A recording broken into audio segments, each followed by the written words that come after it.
संतोष देशमुख हत्या प्रकरणामध्ये आरोपपत्र घेऊन सीआयडीचे अधिकारी न्यायालयामध्ये पोहोचलेले आहेत। खंडणी प्रकरण आणि अॅट्रॉसिटी प्रकरणात देखील दोषारोपपत्र दाखल होणार आहे। सीआयडीचे अतिरिक्त महासंचालक बसवराज तेली आणि एसआयटीचे प्रमुख किरण पाटील न्यायालयामध्ये दाखल झालेले आहेत।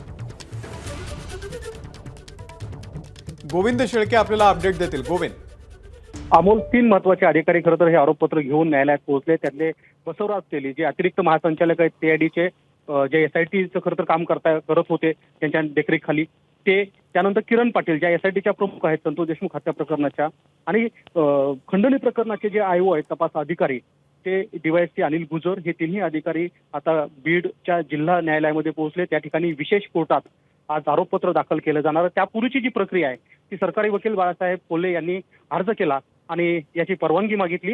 आता ती परवानगी काही वेळातच मिळेल आणि जवळपास 1,500 पानांचं आरोपपत्र जे 3 गुन्ह्यांचं आहे, केवळ संतोष देशमुख हत्या प्रकरण नाही तर संतोष देशमुख हत्या प्रकरणाला लागून असलेलं खंडणी प्रकरण आणि खंडणीसोबत अॅट्रॉसिटीचं प्रकरण, या तिन्ही प्रकरणाचे आरोपपत्र आता आणले गेले आहेत आणि त्यामुळं अगदी पुढल्या काही वेळामध्ये त्याला मंजुरी मिळू शकेल।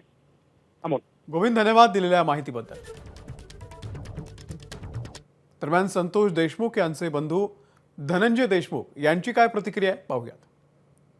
ज्यावेळेस या सगळ्या समित्या स्थापन झालेल्या आहेत त्यानुसार महाराष्ट्रात अनेक प्रकरणं घडली, परंतु ह्या ज्या यंत्रणा आहेत एसआयटी असेल, सीआयडी असेल, इतक्या जास्त प्रमाणात त्याच्यातले अधिकारी असतील किंवा सगळे सहाय्यक त्याला करणारे सगळे कर्मचारी असतील, या संदर्भात त्यांनी म्हणजे खूप मेहनत करून किंवा सगळ्या गोष्टी म्हणजे दिवस रात्र एक करून ह्या सगळ्या जमा केलेल्या आहेत आणि त्यामुळे हे काम म्हणजे 80 दिवसात पूर्णत्वाकडे गेलेलं आहे। एबीपी माझा, उघडा डोळे बघा नीट।